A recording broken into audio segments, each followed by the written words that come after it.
Now for our first story, a 5-member committee headed by a former Inspector General of Police, Patrick Echampong, has been commissioned on a fact-finding mission to identify the remote issues that have resulted in the ongoing conflict in Trepon in the northern region. The committee has up to February 12, 2019 to submit its report to the Interior Minister, Ambrose Derry. Inaugurating the committee, Mr. Ambrose Derry tasked the committee to also delve into the subject and recommend resolutions or solutions on how to address the conflict. The youth organizations have also come into support, and all want peace. But they also want us to look into the matter, to investigate the matter, so that the truth will be revealed and recommendations made to enable us to have a sustainable peace moving forward. I want to acknowledge the commitment that is displayed here. I know you on both sides, and I know that the approach that we are taking now, with the blessing of Mr. President, is to make sure that we put in place a committee, a fact-finding committee, to go into the matter, to enable us not just make the peace that you are all committed to, but also to ensure that the peace is sustainable. Raised about the activities of security agencies and organizations, and I assure that under the auspices of the RESEC and the DISEC, working up to the National Security Council, that these will be resolved.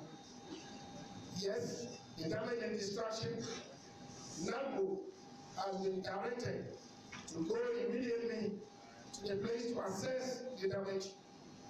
Government will do what it can to help in ameliorating the situation.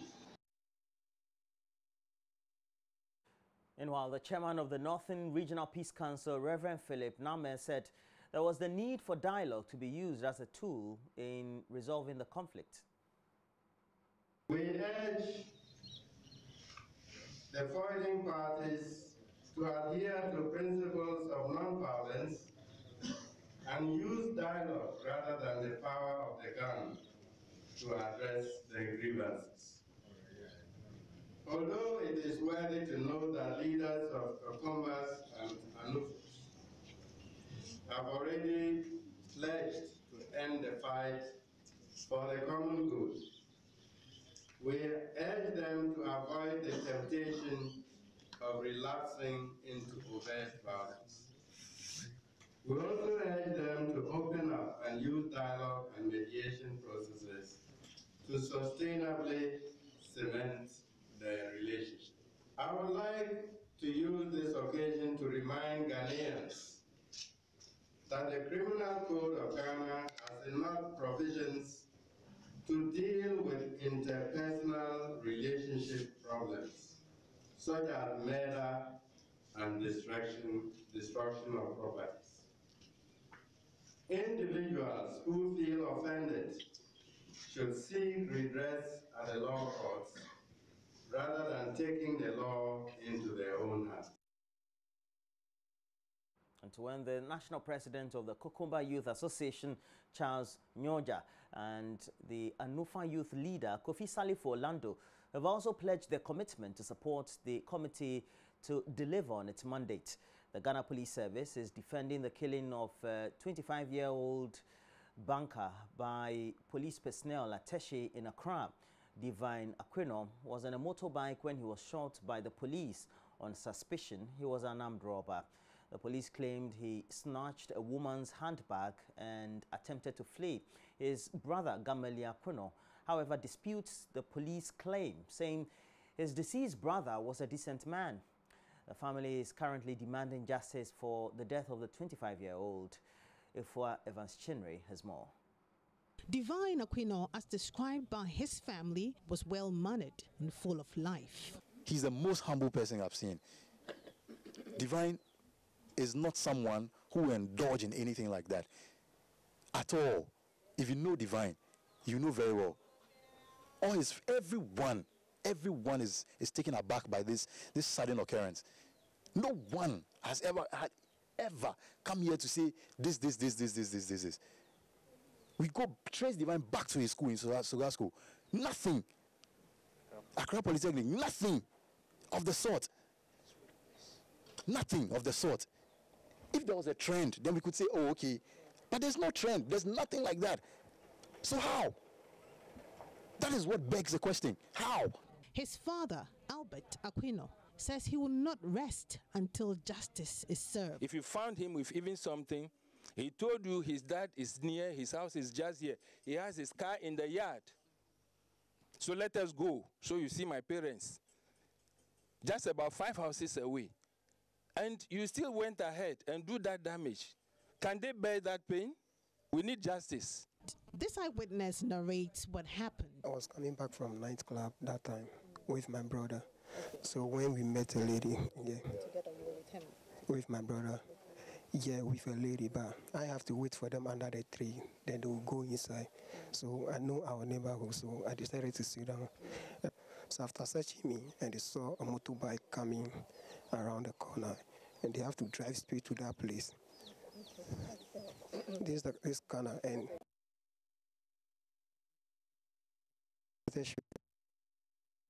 who they shot, but they told me I should go back home. But the police insist the young man was an armed robber. DSP Efiatenge is the Greater Accra Regional Police Public Relations Officer. The police states that the deceased was not shot in a mistaken identity, as claimed or alleged by the family, but died through police gunshot wounds. The second suspect, who escaped, was later also arrested and will be prosecuted in due time. A search conducted on the deceased together with the one who has been arrested led to the retrieval of the lady's phone. And this lady's phone was in the pocket of the deceased together with a kitchen knife. Other items also included 5 mobile phones. And even these mobile phones, the police suspect they were also stolen or taken in similar circumstance. Meanwhile, the man who was shot together with Divine is currently receiving treatment at the police hospital. Divine Aquino was a credit officer with Easy Microfinance Company here in Accra until his death. Ifwa Evans Chinri for Joy News. Still on security, the National Rapid Deployment Force of the Ghana Police Service has cleared close to 100 Sudanese refugees from the UNHCR premises here in Accra. This group has been protesting for nearly some 40 days against the UNHCR for its refusal to issue their refugee document and poor conditions at the refugee camps in the Western region. JoyNews' Henry Kwesibedu has more of the story. In the heat of the day, some Sudanese refugees had set up camp in front of a UNHCR building protesting.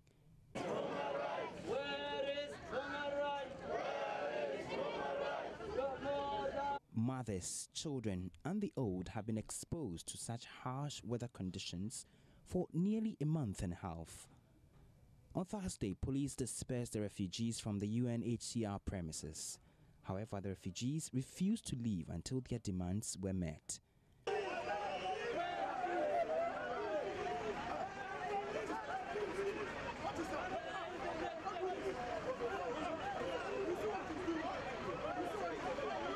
But some misunderstanding ensued as the police attempted to force the refugees onto the bus.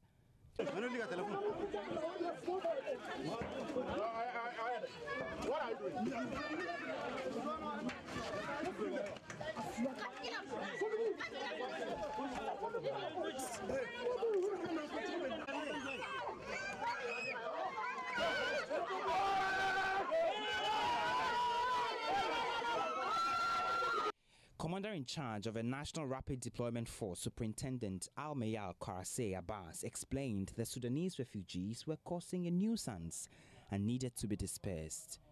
According to him, the Ghana Refugee Board and the UNHCR petitioned the IGP to facilitate the process of dispersion.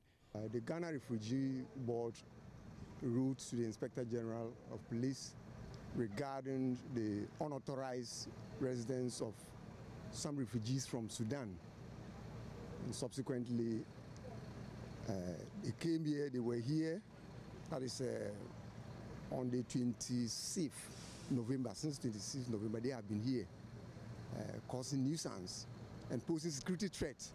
As you can see, we have the American Peace Corps located very close to us here, and then this Kuwait Embassy, which is also another vital installation, a lot of residents around here. And these Sudanese refugees, numbering almost about 40 to 50, are here, some of them sleeping on the streets, making some demands including shelter, food, health, among others. They petition, and as you can see, the UNHCR representative spoke to them that they have assistance that they can offer, but they cannot meet all their challenges. However, there's a designated place for them at Christian camp, that's the refugee camp in the western region. Meanwhile, philanthropist Madiya Awudu Agona has been helping the refugees during their camping at the UNHCR grounds. I go and bring food for them. Some of them are taking them to the hospital. They are pregnant women, many things. Even yesterday, they come to my house, I take them to the hospital. So I used to bring them food, soap, everything they will need, I used to bring them. Because I have some group in Europe. I talk to them, they send me money and helping me to help these people because of the children and the women are here. The Sudanese refugees have agreed to relocate to the Christian village camp in the western region, although their demands were not met. Henry Kwesibedu's report for JoyNews.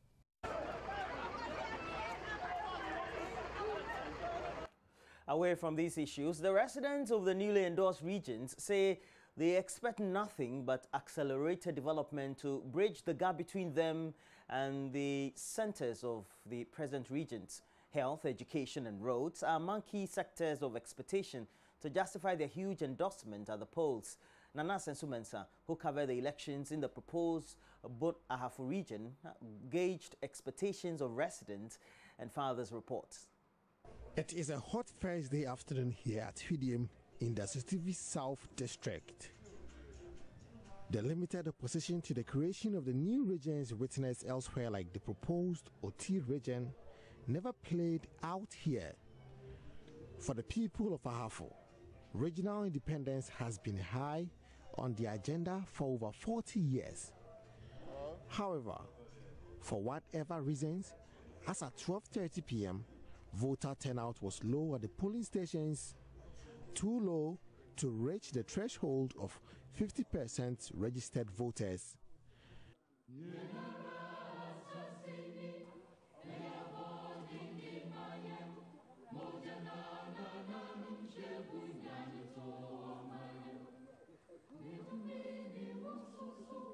"60-year-old Ustaz Ahmed switched into action in a bid to see the creation of Ahafo region a reality.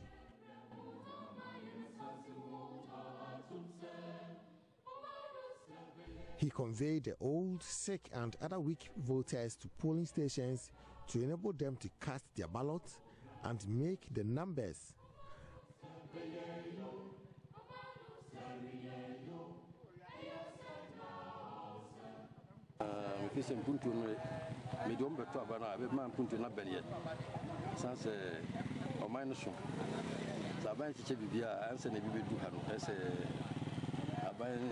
We believe that when we get the numbers and meet the threshold and gain our regional independence, our community will develop. We also believe that decentralization will bring development closer to us. I have already conveyed other voters to the various polling stations. From here, I am going to the nearby villages to bust other voters.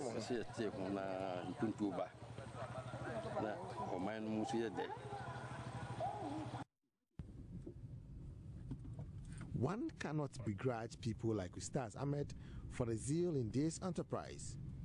The road from Kenyasi to Hidiem is untarred, rough and dusty, especially during the Harmattan. In the rainy season, it becomes virtually unmotorable.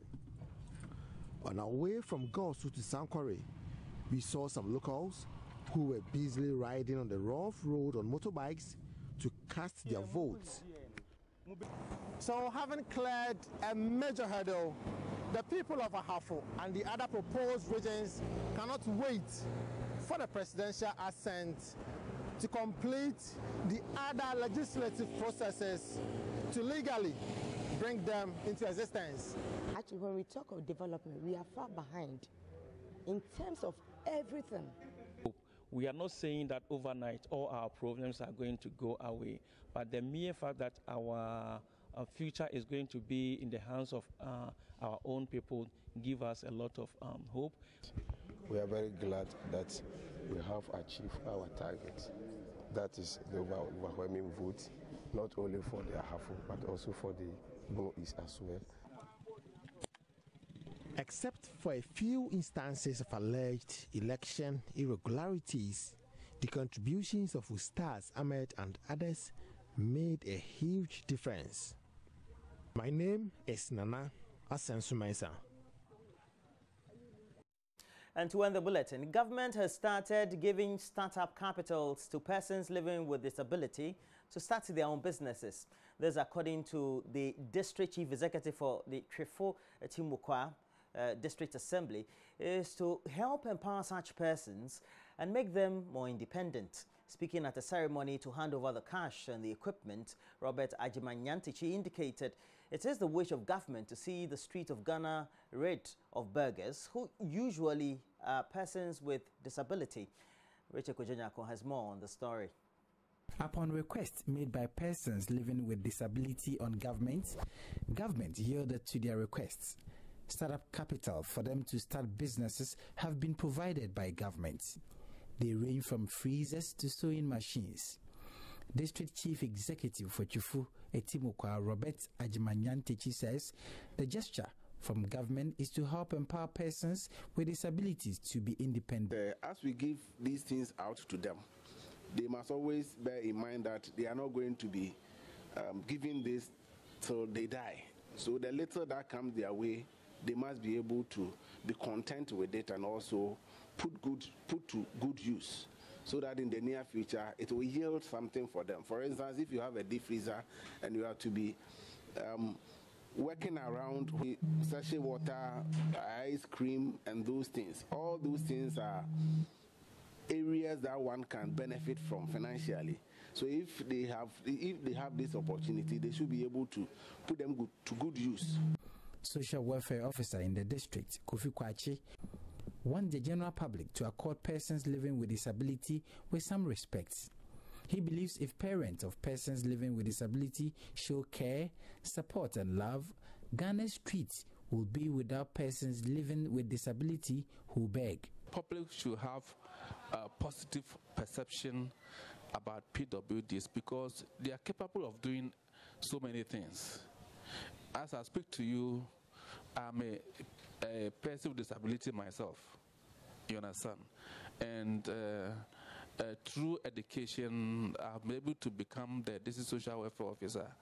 So I expect that the parents will also support their children who are who have disabilities to enable to push them to go to school, to support their education, and if it is apprenticeship or training, they should support them. The gesture forms part of government's strategic means of empowering persons with disability. Richard Kwejenyako, Joy News, Cape Coast. That's a good initiative there. But in the meantime, we have to say we have more news as we review the newspapers. And we'll look at more stories on myjoyonline.com and other online portals. Please get interactive. Facebook JoyNews on TV is a page on Facebook. We're streaming the live, so that's the good thing about it. You can also be watching us live on myjoyonline.com, but also MyJoyOnline TV, which is our channel on YouTube. I have to say good morning to all of you. once again. And we'll do the review of the newspapers right up next. But do enjoy this.